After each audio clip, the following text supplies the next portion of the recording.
Good morning. My name is Alex Padilla. I'm the organizer of the Explain Economic Freedom lecture series, and today it's my pleasure to introduce our speaker.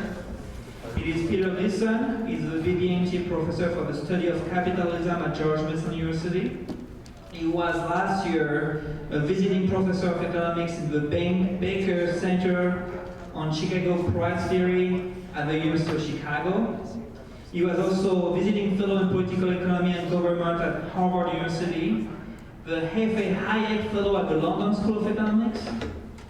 Currently, Professor Gleason is also the North American editor of Public Choice and associate editor of a Review of Austrian Economics and the Journal of Private Enterprise. Please welcome Professor Gleason.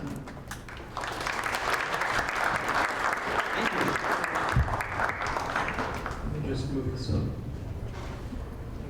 I tend to talk loud, so if it ends up that I'm shouting at you, someone please just wave your hand to tone me down.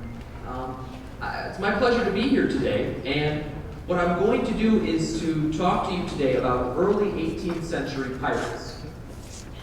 These pirates of the early 18th century were men like Blackbeard, who surely you've all heard of, whose real name is Edward Teach. The philosopher pirate, Samuel Bellamy, who some of you may have also heard of, and the pirate dandy, my personal favorite, Calico Jack Rackham, who is the template for the character played by Jack Sparrow in the Pirates of the Caribbean movie. These are, then, also the Pirates of the Caribbean that I'm going to be talking about. The men forever immortalized by Johnny Depp and the Walt Disney Corporation. These are also history's most notorious criminals. Criminals who intrigue us. Criminals who we impersonate on Talk Like a Pirate Day, and sometimes on other days. These are criminals who, in some sense, we may even look up to. They're criminals who hold power over our imaginations to this day. We remember these watery rogues nearly 3 centuries after they left our world because of their infamous practices, their bizarre, flamboyant, and sometimes downright shocking behaviors. What I want to do today is to help us to try to better understand infamous pirate practices. My argument is that all that's required to do so are some basic lessons from economics. I'm going to focus on 3 infamous pirate practices in particular. First, the so-called Pirate Code, which is pirates' startling system of criminal constitutional democracy. Second, pirates' unforgettable flag, the Jolly Roger. And third, pirates' infamous fondness for torture. Traditional attempts at explaining these infamous pirate practices tend to invoke in various ways what I like to call pirate exceptionalism. Pirate exceptionalism assigns to pirates unusual behavioral motivations. Behavioral motivations that we normally assign little weight to when attempting to explain the behaviors of ordinary people. For example, the Pirate Code is sometimes explained by reference to pirate egalitarianism. According to this view, pirates pioneered a system of constitutional democracy because they were more interested in fairness and social justice than their legitimate contemporaries. In this view, pirates were proto-socialists. The pirate's unforgettable flag is sometimes explained in this pirate exceptionalist view according to what we might call piratical pride. Pirates suffered or enjoyed, depending upon your perspective, according to this view, a kind of criminal patriotism. They were extraordinarily proud of their identity and sought to convey it to anyone who they could. They did so through flags of skull and bones. Pirates' infamous fondness for torture is often explained in terms of pirate irrationality. Pirates, we're told, were madmen. What's more, they were sadistic madmen to boot. They derived perverse pleasure from misusing their captives. In contrast to these forms of pirate exceptionalism, I want to suggest that the best way to understand infamous pirate practices, in fact, the only way to truly do so, is to understand pirate behaviors in exactly the same way that we understand the behaviors of everyone else. There's nothing exceptional about pirates by nature. Pirates, I'm going to argue, were rational actors. Furthermore, like all good businessmen, pirates maximized profit, or sought to maximize profit. In this view, pirates' infamous practices reflect rationally chosen devices by pirates to bolster their bottom line. Underlying each of the infamous pirate practices I pointed to a moment ago is a very elementary and yet critical economic concept for revealing the mystery behind the infamous pirate practice. For example, the pirate code, as I'm going to discuss, can best be understood in terms of what economists call a principal-agent problem, something I'm going to tell you a little bit more about in a moment. It turns out that pirates, because they were thieves, didn't confront a principal-agent problem, which almost everybody else usually does. That made pirates' system of constitutional democracy the profit-maximizing organizational form for their ships. Thus, predictably, and quite rationally, pirates adopted that organizational form as a way of increasing their income. Pirates' unforgettable flag is nothing more than a typical example of what economists call signaling. In order to keep their profit up, pirates had to keep important costs of piratical production down. It turns out that one important way in which they could do that in the early 18th century was to distinguish themselves from other types of belligerent ships that might attack a merchant vessel in the areas in which pirates operated. Pirates' means of distinguishing themselves from these alternative belligerent ships was the pirate flag. The skull and bones motif is not about piratical pride.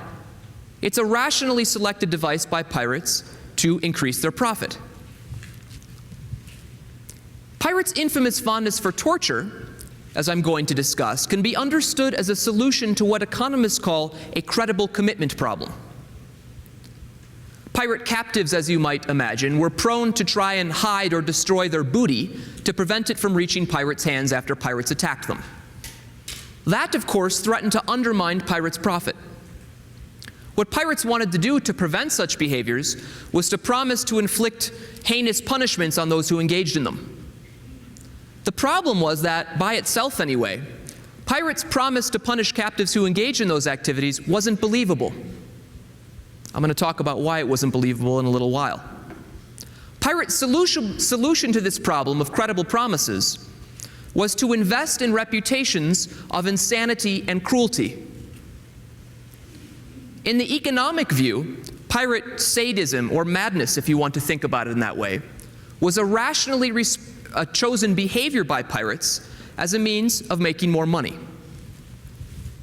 Okay, let's consider each of these in turn. We'll start with the pirate code. In the early 18th century, most legitimate governments in the world were organized on the basis of a pronounced hierarchy. At the top of that hierarchy was typically a monarch. Below the monarch were some nobles, and far below them were ordinary citizens. In these governments, monarchs wielded autocratic control over their citizens. Paralleling that hierarchy in legitimate world governments during this era, legitimate ships of this era also had a pronounced hierarchy. At the top of a merchant ship's hierarchy, for example, was the captain. Below the merchant ship captain were some petty officers, and far below them were the ordinary sailors. On merchant ships, the captain wielded autocratic control over nearly all aspects of his sailors' lives. The captain determined, for example, your pay, whether you got it or not. He determined your victuals, which is a critically important thing when you're on the sea for months at end, your provisions. He assigned you your labor task. Critically, he also retained the power to physically punish you, to discipline you if you disobeyed his commands. The problem with concentrating authority in a single individual's hands in this way, of course, is that that authority may be tempted to abuse their power for personal benefit at other people's expense. And in fact, this is what we observe on merchant ships of the period. If you look to early 18th century legal records, what you'll find are numerous, countless in many cases, examples of sailors suing their captains because their captains, at least according to their view, misused those autocratic powers I mentioned a moment ago to benefit themselves at sailors' expense. In stark contrast to this hierarchical and autocratic organization, both in the legitimate world and on legitimate ships during this period, pirates organized their floating societies, their ships, according to a radical democracy. To emphasize the kind of radical nature of this, what I want you to think about is the fact that pirates developed and implemented this system of constitutional democracy I'm going to describe in a moment, complete with a system of separated powers, checks and balances, all of the bells and whistles. They did this, they devised this institutional regime and put it into practice nearly half a century before James Madison, the architect of our Constitution, America's founding father, before he put pen to paper in the Federalist Papers to describe the benefits and the operation of an almost identical system. That means, just to highlight it, right, pirates predate Madison. The genius, democratic, constitutional, separated power system that we enjoy today was discovered by pirates and implemented half a century before our founding fathers figured it out. Pirate democracy operated on the basis of one pirate, one vote. Most important decisions made on a pirate ship were made in this popular fashion, through a showing of hands. Critically, pirates also democratically elected their captains. In addition to democratically electing their captains, pirates retained the power to democratically depose their captains when they didn't like them, when they got tired of them. Pirates could and did depose captains for any number of reasons. For example, a pirate crew might depose its captain because they felt that he was incompetent and therefore wasn't making them much money. They might depose him because they thought he was a coward, or they might depose a pirate captain because he violated some important policy that the crew had democratically established and put in place. What you have in this image is an early 18th century sketching, so this is happening contemporaneously with pirates, of the famous pirate captain Edward England. Captain England was democratically deposed by his crew because he violated an important policy his crew had democratically selected, whereby they agreed that they would kill any merchant ship captain who dared to resist them when they attacked the merchant ship. Well, in one case, England's crew attacked a merchant ship. The captain of that merchant ship resisted. Eventually, the pirates overwhelmed him. When the captain came on board, per their policy, they were supposed to kill the captain. But England, it turns out, was a softy. He wanted to protect the merchant ship captain and did so. So, his crew marooned him. Pirates' system of democracy was more than a simple showing of hands. It existed and operated in a fuller institutional and more sophisticated institutional setup that I mentioned earlier of separated powers. In addition to a democratically elected captain, pirates instituted another officer to divide power, to spread it out among pirate officers on their ship. That other officer was also democratically elected. He was called the quartermaster. In ordinary times anyway, most of the times pirates were on the ship, the quartermaster is actually the officer who wielded the majority of the control. He was more powerful than the captain. Pirate captains retained autocratic authority during times of conflict with prizes, but at all other times, the pirate quartermaster was in fact the one who wielded most authority. Thus, the pirate quartermaster, rather than the captain, for example, had the power to divide booty after pirates had taken a prize. He had the power to allocate provisions, to adjudicate crew member conflicts, and, importantly, to discipline unruly pirates.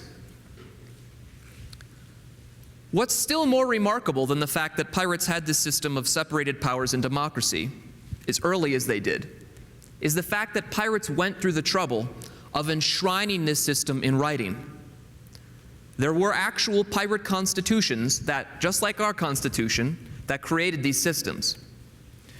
Consider, for example, the following pirate constitution from Captain Bart Roberts' ship, the Royal Fortune. This is in small font, so I'll read them quickly to you. Here's the provisions. 1, every man shall have a vote in the affairs of moment. This is pirate democracy. 2, If any pirate defrauded the company to the value of $1, marooning was his punishment. How many of you have heard of marooning before? Many of you. Marooning, for those of you who haven't heard of it, is, as one pirate described it, to make one the governor of his own island, which I always thought was quite clever. Pirates would take a pirate who had violated a rule, for example, stealing from another crew member, and they'd make him the governor of his own island by dropping him off in some inhabited place, giving him a bottle of water to see how long he could last on that, and a pistol with one shot in it. 3, no person to game at cards or dice for money. Pirates, those swashbuckling, devilish fellows, evidently were Puritans. They didn't allow gambling on their ships. 4, the lights shall be put out at 8 p.m. Drinking afterward to be restricted to the deck. 5, pirates shall keep their piece, pistols, and cutlass clean and fit for service. 6, no boy or woman shall be allowed amongst the crew. 7, to desert the ship or quarters in battle shall be punished with death or marooning. 8, no one shall strike one another on board. Quarrels shall be ended on shore by duel, refereed by the quartermaster, I should point out.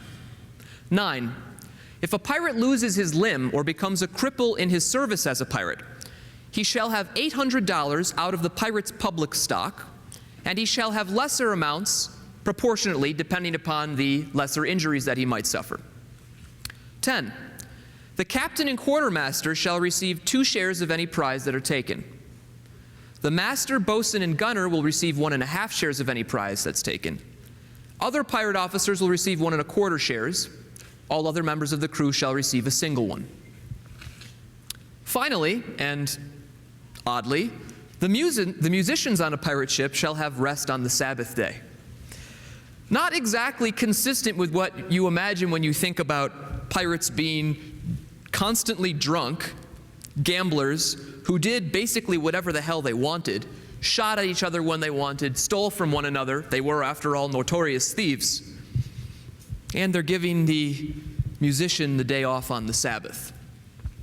Okay, so the question that hopefully has occurred to you is, why didn't merchant ships of the period, in fact, why didn't the legitimate world in some sense, organize on this basis of this system of constitutional democracy the way the pirates did? Or, to put the question perhaps more productively, why, given that everyone else was organizing autocratically, would pirates have organized democratically along the lines of this system? What accounts for that? To understand what accounts for that, we need to go to economics for a second. We need to understand what economists call a principal-agent problem. How many of you have heard of a principal-agent problem before?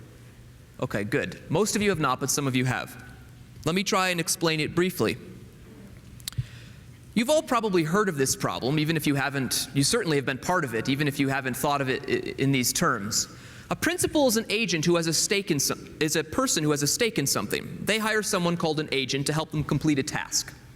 For example, your employer is a principal. You as your employer's employee are your employer's agent. The problem is that principals and agents' interests aren't always fully aligned. There's some misalignment there. For example, your employer wants you to finish that report that's due at the end of the week, and if you get it done early, they want you to go ahead and get started on the next project that they're going to have to start working on next week. What you want to do, however, is to get the minimum work done to finish that first report to satisfy your employer, and if you have any time left, to fiddle around in your cube, to update your status on Facebook and text your friends. Since employers can't perfectly monitor their employees, that's exactly what you do. I know you all do it, those of you who work, you do things exactly like that.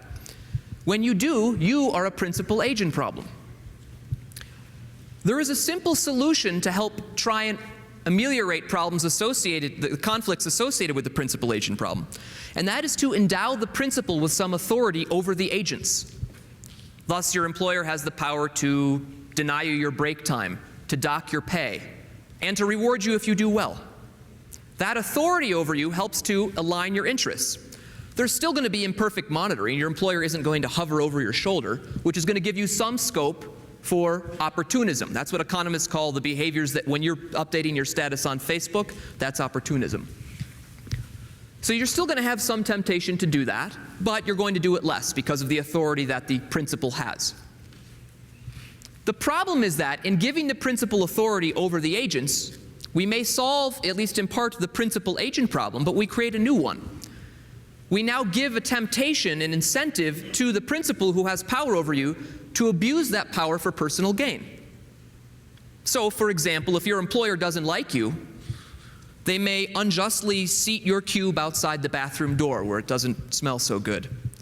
They may deny your break time or dock your pay illegitimately. This type of authority abuse in the context of an autocratic authority is precisely what we observed in the context that I mentioned before of merchant ship captains. We saw how that turned out. They used that power sometimes to benefit themselves at sailors' expense. We're going to return to that in a minute. Okay, so hopefully you have some understanding of what a principal agent problem is. It turns out that in the early 18th century, merchant ships confronted a particularly severe form of this principal agent problem. Merchant ships were put together, they were financed and commercially organized by groups of landed merchants. Usually a dozen or more rich guys would finance an expedition, get together the ship, get together the cargo, and so forth. Then they would hire some sailors to operate the ship and go and sail it. The problem was that when the ship was out at sea, it was far beyond the landed merchants' watchful eyes or reach. The merchants were landlubbers. They weren't sailing on the ships that they financed. That created lots of scope for sailor opportunism. The sailors, for example, without the merchant owner on board to make sure that they didn't do otherwise, could slack off. They could sleep in all day, they could not clean the ship, they could steal cargo from the ship. They might even steal the ship itself. To resolve that principal agent problem, what merchant owners did was they appointed captains to their ships to monitor their sailors in their stead. And what's more, they endowed in those captains, who I talked about earlier, autocratic authority. It's quite simple to see why they couldn't have let the captains be democratically elected on the merchant ship in the face of this problem. Imagine that the sailors were allowed to vote on what kind of captain they would have. What kind of captain do you think they would get? A captain who would let them do whatever the hell they wanted. Exactly the opposite kind of captain that merchant owners wanted to have to watch over the sailors to make sure they could solve the principal agent problem. So to solve that problem, merchant ships had to have autocratic captains. Pirate ships were a different ballgame. Pirate ships were stolen by pirates. They didn't have external landed financiers. That means that pirates didn't confront the kind of principal agent problem that merchant ships did. On a pirate ship, the principals were the agents. Pirates are both the employers and employees, so to speak, on the ship. Because pirates lacked this principal agent problem, they could afford to organize on the basis of constitutional democracy, which limited the authority of their captains and other officers that I mentioned before. Pirates still needed authorities. They needed captains to lead them in times of battle. They needed somebody, the quartermaster, to divide the booty up and to discipline unruly pirates. But pirates could achieve that authority without the cost of autocratic authority, that ability of the guy who's in power to benefit himself at others' expense, by relying on this system of democracy because they didn't have a principal agent problem to solve. And the democratic system worked well. If a captain tried to abuse his authority or did something else pirates didn't like, as I pointed out before, pirates voted the rascal out and got a new guy in his place. By dividing power up among officers in the pirate ship, each officer was less prone, less able to abuse his authority. And by circumscribing officers' powers in their constitutions, which we saw before, pirates were able to make bright line rules that delineated the powers that those guys could exercise. That made it harder for officers to transgress those boundaries, to abuse their authority. Very quickly, there's another reason that pirates had a system of constitutional democracy and merchant ships didn't, and that is that pirate ships existed in the context of anarchy. Pirates were outlaws. They couldn't rely on government to create rules that said no stealing from one another, no stabbing one another. After all, that was pirates' employment. On merchant ships, this wasn't a problem. Merchant sailors couldn't steal from each other or stab one another because they were legitimate citizens of legitimate governments that created laws that regulated their behaviors. Pirates as outlaws were not bound by those laws. So, they needed to create their own private law and order, so to speak, in order to make sure that they didn't harm each other. It was just as important as pirates, if not more so for pirates, than anybody else to make sure that they cooperated, that there was harmony. But pirates couldn't rely on government to do that, so they had to do so. That explains why, in the pirate constitution that I pointed to earlier, curiously, you see these rogues creating rules that say no one shall steal from each other, no one shall fight with one another on board, and so forth. To understand some of the other provisions in the pirate constitution, you need to briefly understand what negative externalities are. Raise your hand if you've heard of negative externalities. Almost everyone. Okay, good. So you all know what negative externalities are. They're when you engage in some behavior that has a bad spillover for somebody else because you don't fully internalize the cost of your decision making. Something like pollution, right? The normal way that we think about regulating negative externalities is we create rules that say things like the firms can't emit smoke into the air all the time. Pirates couldn't rely on government to get rid of externalities in their context again because they were outlaws, but they faced important negative externality problems that they needed to solve privately. In fact, pirate externality problems were very severe. A pirate ship was small and cramped. Thus, lots of behaviors that pirates would engage in, even normal everyday affairs, were likely to be able to spill over and harm other members of the crew. Imagine, for example, that two pirates got into a physical fight with one another. There was an argument, and it came to cutlasses or blunderbusses, and one of them shot. If he missed the guy, since the pirate ship was small, you could easily kill one of the other members of the crew, a negative spillover. Even if you didn't kill one of the other members of the crew accidentally, you could put a hole in the sail or the side of the ship, which would damage the pirate crew's larger ability to function. To regulate such negative externalities, pirates created rules that, for example, eliminated the major sources of potential tension that would lead to fights on their ships. That's why there were rules about no gambling. That's why there were rules in pirate ships about restricting drinking. That's why there were rules that said no women or boys were allowed on ship. They were the objects of sexual desire and therefore likely to lead to conflicts. One last thing that I want to point out about pirate constitutions is that pirate constitutions did another thing that governments normally do, and that is that they privately provided for pirate society public goods. You may recall from Roberts' Constitution, which I showed you a moment ago, that one of those provisions created what looked like a kind of workers' compensation scheme, a very early system of social insurance. That's exactly what it was.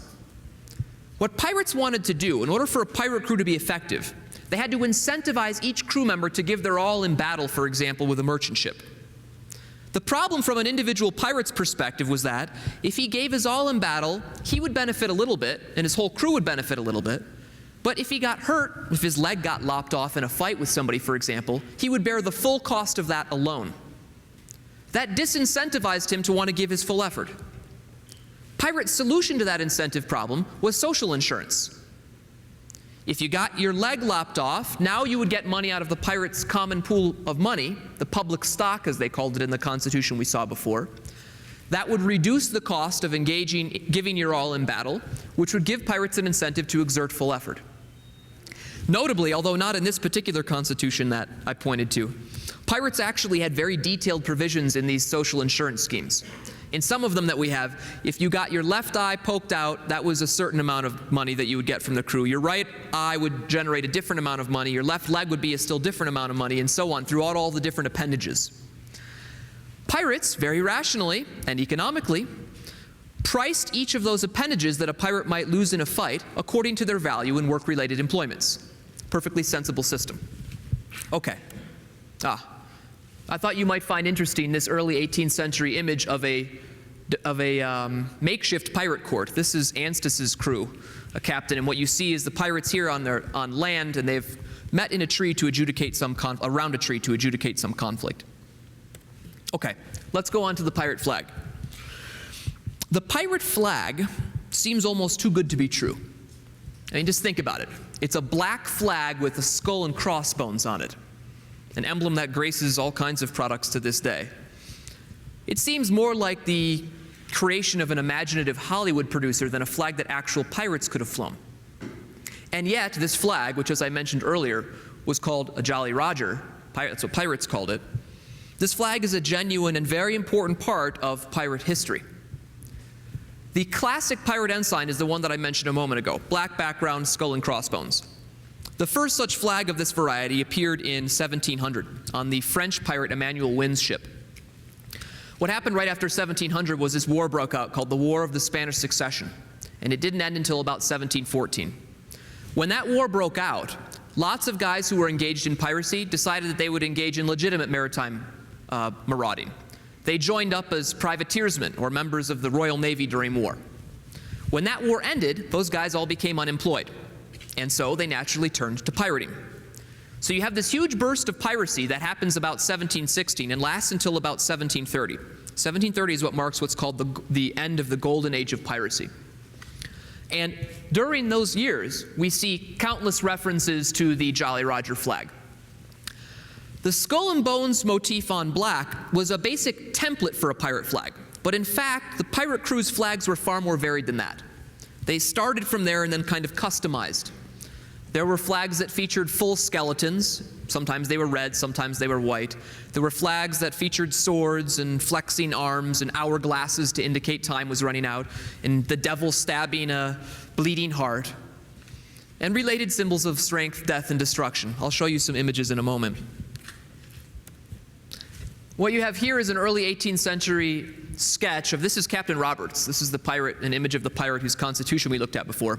This is really hard to see, but I wanted to show you what's in the background here. These are two flags on Roberts' ship. What's happening on this flag, which I'll show you up close in a little while, is this is actually an image of Roberts toasting the devil. That was one of the flags that his crew had. The other one is a person standing atop two skulls.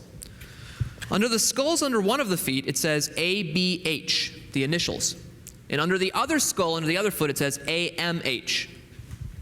That person is supposed to be Roberts, and those initials under each of the skulls stand respectively for a Barbadan's head and a Martinican's head. Let me explain that flag quickly. What happened was the governors of Barbados and Martinique had dared to send warships to take, this was a very, very successful pirate, probably the most successful pirate, more successful than Blackbeard, even though he's not as well known, during this era, to take this guy down. He got very angry. They didn't succeed. And afterwards, he pronounced his policy that he was going to try to capture, not only to kill citizens from Barbados and Martinique to punish the governors, to put pressure on them, but to kill the governors themselves. And this was his way of communicating that idea. That's why there was the heads with the initials underneath it. What a crafty fellow. Okay. In order to understand the pirate flag, you have to understand what economists call signaling. Who's heard of signaling? Okay, fewer people have heard of signaling. Signaling matters in the following context, which is basically all the time. Everybody in the world, everybody in this room, has private information about the type of person that they are.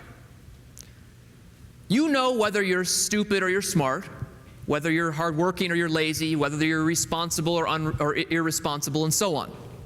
Those attributes of you are oftentimes very difficult for others to directly observe unless they know you really, really well. The problem is that that information, that private information you have about the kind of person you are, the type of person you are, often matters to others when it comes to them making decisions that are connected to you. For example, potential employers can't tell by looking at you. Many of you will be going into the job market soon. They can't tell just by looking at you whether or not you're the smart, hardworking type of employee they'd like to hire, or you're the stupid, lazy type who they don't want to hire. The good kind of labor, the good type of potential employee, or the bad type. This gives those of you who are the smart, hardworking type of employees an incentive to try to distinguish yourself from the stupid, lazy ones.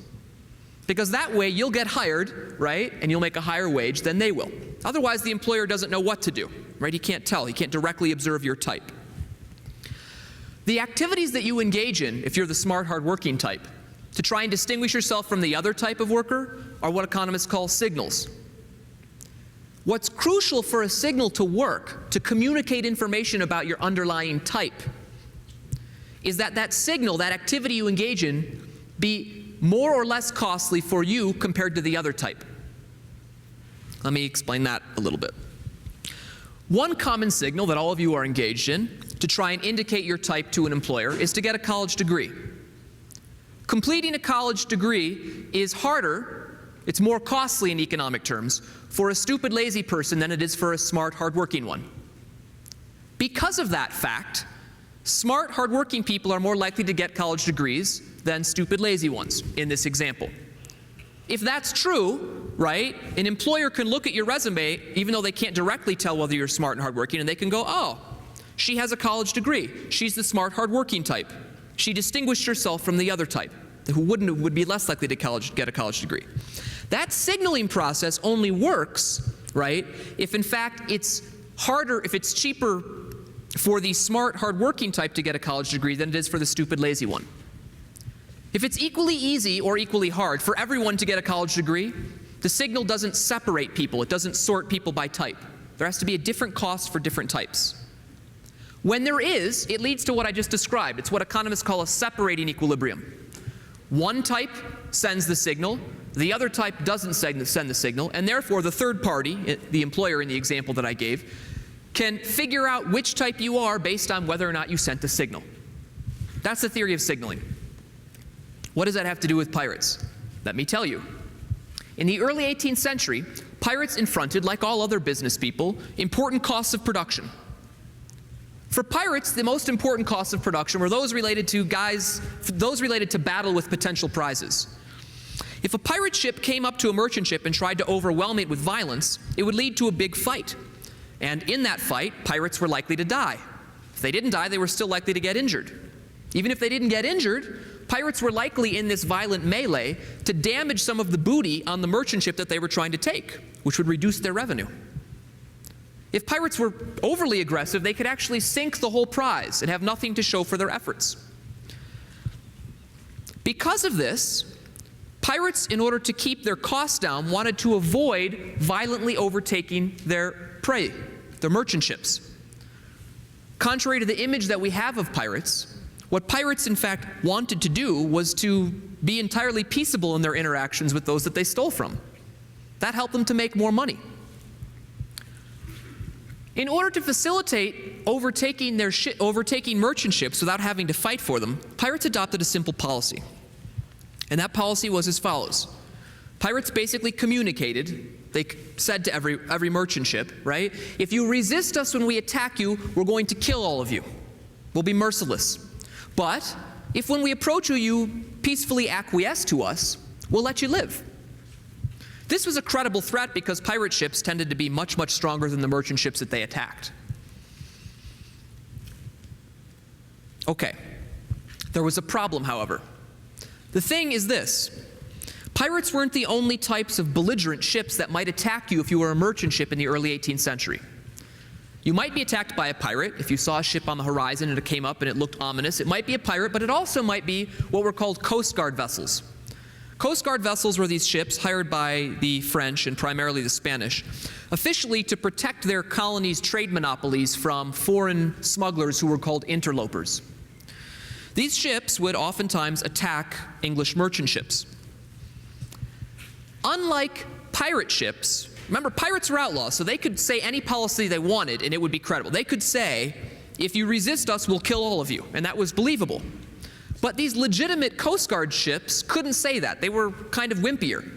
The fact that they were hired by governments, that they were legitimate ships, meant that they were somewhat constrained in how they could respond to the ships that they attacked. Unlike a pirate ship, a Coast Guard vessel, for example, couldn't kill everyone in cold blood on a merchant ship if the members of that merchant ship resisted them. Pirates could do that. That relative wimpiness, so to speak, of Coast Guard vessels made Coast Guards less ominous attackers from the merchant ship's perspective. The reason that matters is, imagine that you're a merchant ship. If a pirate ship comes and attacks you, you know that, per their policy, if you resist them, they'll wipe you out. So you definitely don't want to resist if you know it's a pirate ship. If you think it's a Coast Guard vessel, you know the Coast Guard vessel can't really punish you that strongly if you try and resist it. So what do? You're more likely to want to try and resist it. The problem from pirates' perspective was that merchant ships couldn't tell just by looking at the ships whether or not it was a pirate or a Coast Guard vessel. Coast Guard vessels threatened to screw up for pirates this system, this policy they had, which was everybody will submit to me because they know I'm going to kill all of them, that pirate policy I talked about before. Pirates therefore needed, in order for their policy to work, to keep the costs of production down, because to eliminate violence, in order to do that, pirates needed to distinguish themselves from the Coast Guard vessels.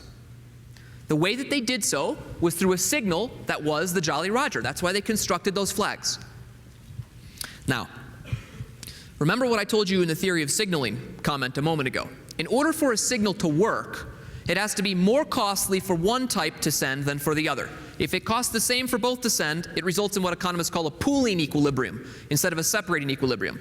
Everyone does the same thing. Everyone gets the college degree, so to speak, which means that people can't tell by whether or not you have the college degree which type of worker you are. The question then to ask yourself is, well, why was using this Jolly Roger flag more costly for Coast Guard vessels than it was for pirate ships?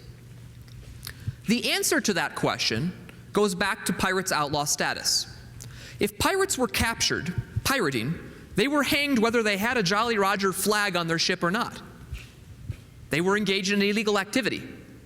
Because of that, the Jolly Roger flying the pirate ensign was costless for pirate ships, but not so for Coast Guard vessels. Those, remember, were legitimate ships. If a Coast Guard vessel was taken, if it was captured, they needn't be hanged if they had their commission that indicated we're a legitimate vessel, we're allowed to do this. But if they had that commission, but they also had a Jolly Roger snuck down somewhere below deck that they wanted to hoist up sometimes to cash in on pirates' policy to get merchant ships to submit to them easier, well then they had crossed the line from acting as legitimate attackers and become pirates. The flag in that context was prima facie evidence of pirating activity by what was supposed to be a legitimate ship. In other words, the Jolly Roger made the law-abiding ship a criminal ship, which means that it posed a large cost for them. Because of that difference in the cost of using the Jolly Roger, conditional on observing a ship flying that flag, the skull and bones motif, a merchant vessel knew that it was probabilistically going to be a pirate ship, and therefore knew that they should surrender, which means pirates didn't have to fight. That's the way the Jolly Roger worked. Notably, the Jolly Roger ensign not only benefited pirates by getting merchant ships to be able to submit peacefully, which helped them make money, conditional on being attacked by a pirate in the first place, the Jolly Roger also saved lives of merchant sailors. In this way, the skull and bones, the ominous, deadly, grimace, in fact, should be a smiley face or something, because it actually helped some people. Okay. I'm going to skip through this. These are some quotes from contemporaries of pirates, basically pointing to the fact that when a merchant ship saw the pirate flag, since they knew it was a pirate, they always submitted. Here are contemporary renderings of a variety of actual pirate flags that were used based on historical descriptions of what those flags looked like from observers, early 18th century observers. Here is one of Bart Roberts' flag that you saw in the background. That's him toasting with what's supposed to be the devil. Here's the one where he's standing on top of the skulls. This is the classic, this is the Emmanuel Wynne flag, the first one that I pointed to, which first appeared in 1700. This flag is often erroneously attributed to Blackbeard on various tourist paraphernalia. In fact, it's a flag of Francis Spriggs, a particularly surly pirate. Okay. Let's talk about pirate torture. It's almost impossible to think about pirates without imagining a brute and bearded pirate captain, perhaps with a hook for a hand, standing at the side of his ship, surrounded by throngs of motley and very excited pirates. A beam jutting out from the side of the ship, some poor captive standing on it blindfolded, about to be pushed over into the water, being forced to walk the plank. That's completely nonsense, as you might expect. No one was ever forced to walk off of just pieces of wood jutting off the side of a ship. In fact, it's completely unclear why that would even be such a bad thing. Although in the movies they usually show sharks circling around in the water, so I guess that would make it bad. Pirates did, however, engage sometimes in heinous tortures. Unfortunately for pirate captives, none of those tortures were anywhere near as nice and harmless as walking the plank. Pirate tortures tended to be truly heinous, and I'm going to describe some of them for you. You're all done eating, good. As one court remarked, pirates had a penchant, or a specialty. They spent an inordinate amount of time developing what the court called hellish inventions for unheard of barbarities. We'll start with a moderate one. This was called the sweat. Here's a rendering of that process. the PG version. What pirates did in the sweat was they would put a bunch of candles down in a circle around the mizzen mast on the ship. They would take the unfortunate and recalcitrant captive, and they would strip him down. This fellow appears to have a loincloth of some sort on. That doesn't seem to have been the case when this was actually employed. The pirates would then get round in the circle, and they would have their cutlasses, their knives, their compasses, and other pointy objects, and they would then run the poor fellow naked round the circle around the mizzenmast, tenderizing his body, if you will, with their implements as he ran until he tenderized to death. A second pirate torture, which is actually a torture that was developed by the buccaneers. The buccaneers are kind of proto-pirates. They're late 17th century sea dogs who anticipated many of the infamous practices that we associated with the early 18th century pirates I'm focusing on. They developed this one. It was called woolding. And what you did in woolding, among other things, there were lots of variants of this, but the key features were as follows.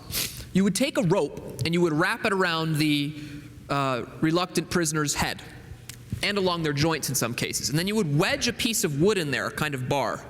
You would have to tie this down in some fashion. Then what they would do, using simple leverage on the body, was that they would twist the wood, creating a corkscrew effect with the rope. Well, you can imagine on the head, as one observer described the practice, when they twisted long enough, eventually the skull of the captive would crush, and the process would end when, as the observer put it, his eyes popped out of his skull as big as eggs. So everything would kind of extrude out of your face. It would also do this to your joints, and sometimes before they were finished tightening, they would hang you upside down, as the observer put it, by your male parts. Doesn't sound very good. And then they would take lighted palm leaves and kind of use them to burn your face. A third pirate torture, at least described in one case, is what I call the dance of death. What they did, this one's kind of nasty. They cut the poor fellow's belly open. They would take the intestine, nail it to the mast, and then they would whip the prisoner. In the background was the pirate musician, the one who got rest on the Sabbath. He was playing a merry jig on the violin. And they would whip the prisoner until he danced himself to death as his entrails spilled out on the floor. Perhaps the most common, frequent pirate torture, this will be the last one. I call each or and then insert body part here. Pirates were culinary geniuses. These men would lop off various parts of your body, sometimes season them, and then feed them either to you or to one of your friends. A common one to do was to slice the ear off, throw a little pepper on that, and then make you eat it. One buccaneer added a special flair to this process. This is Francois L'Olonnais. What he did, and here's a rendering of it from the late 17th century. It's very hard to see, but I've drawn circles to try and help you out.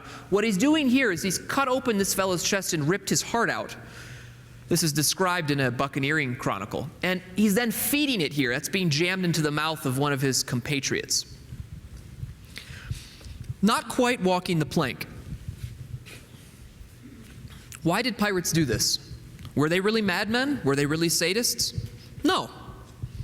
In order to understand why pirates engage in this activity, you have to understand what economists call a credible commitment problem. Again, even though you may not have heard of the terminology, although some of you might have, I'm sure you are familiar with this problem in some form or another. When we all had friends when we were growing up, it seems, at least I did. I'm sure you did too. We all had these friends whose parents would constantly make incredible threats, threatening punishments to their children for not doing things that they wanted them to. When I was in high school, I had a friend who's very sweet parents, but what his parents would do is they would constantly, this guy perpetually got horrible grades, and they would say to him, "You're going to be grounded if you get anything below a C." Not a very high bar. You're going to be grounded if you stay out past your curfew. You're going to be, lots of very strong punishments. I'm sure many of you have had your parents say things like this to you at some point in your life. Well, in this particular case, this fellow continued to basically always get D's. He hardly graduated from high school. He always stayed out past his curfew and so on. I'm sure you know people who were just like this. Why is that, you might ask yourself? In the face of such a severe punishment, being threatened of all people by your parents, why is it that you would completely ignore it? Well, think back to your friend, I'm sure who you have in your mind, hopefully at the moment, for whom this was true. The threat that the parents made in that case was never actually carried out. At least in my friend's case, it never was. They never actually grounded him when he got a D. They never actually grounded him when he stayed out past his curfew. Why? They weren't bad people. They were very nice people. In fact, the reason that they didn't was that when the time came to actually execute the punishment on the kid, they found it too costly to do so. They felt bad. That's a version of a credible commitment problem, a problem of an unbelievable promise. Contrast that now with the following. We also all knew people, probably, growing up, whose parents had very, very strict punishments that were threatened in place, just like my other friend. Only in this case, the parent never had to actually execute any of the punishments because the kid always did exactly what the parents wanted with respect to those things. They always got A's. They always were on time for their curfew and so on. Why was that? What accounts for this big difference? Think back to your friend if you have one in your mind.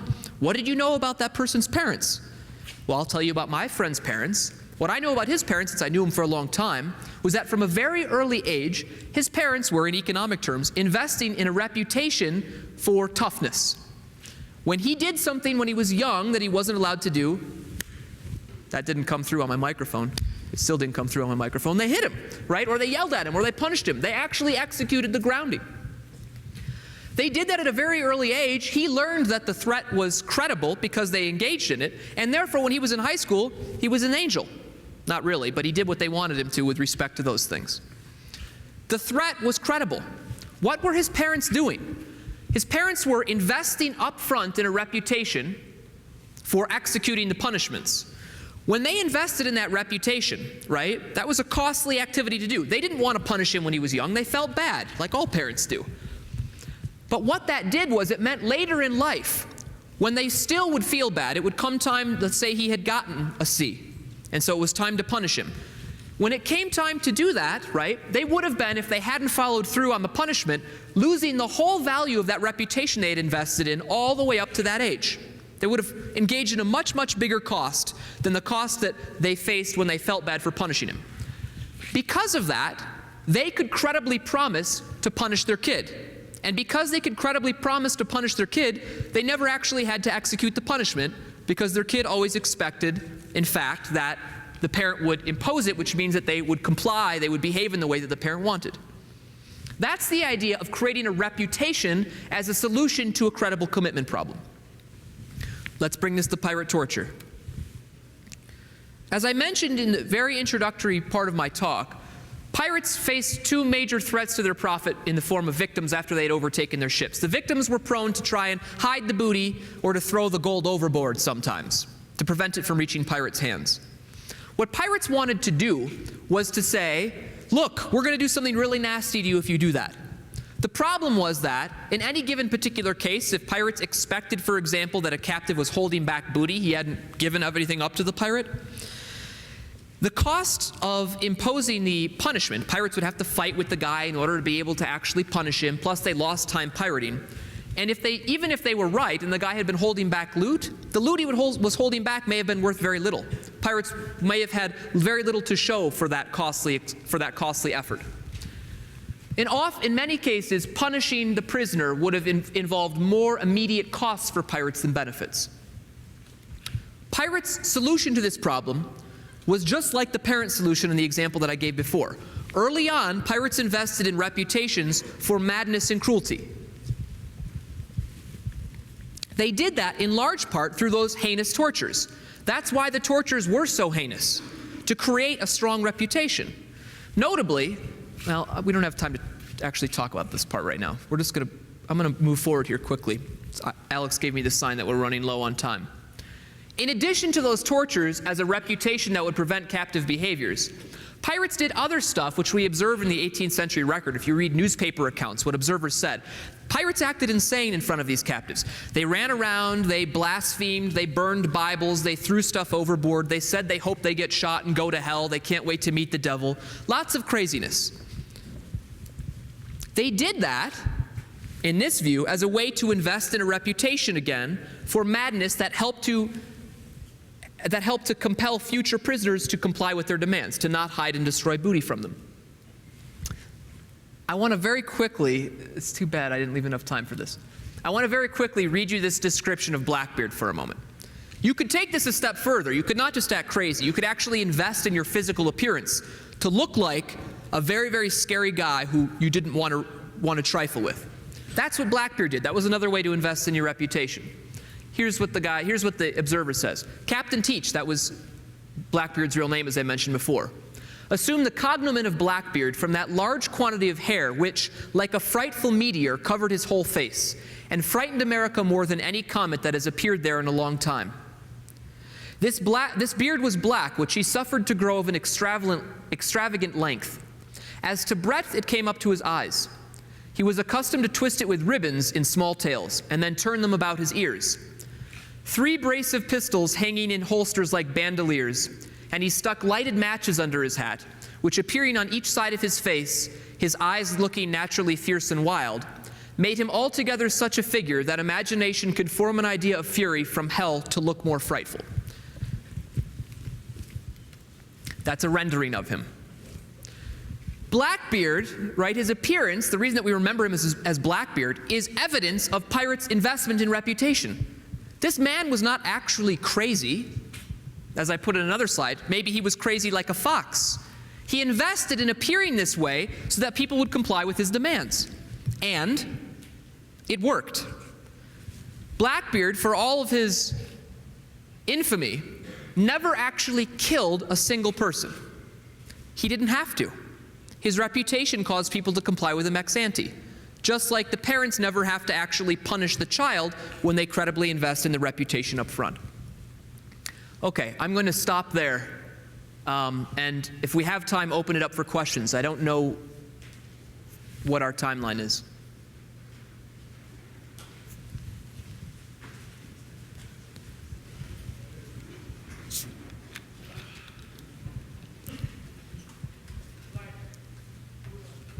If there are any questions,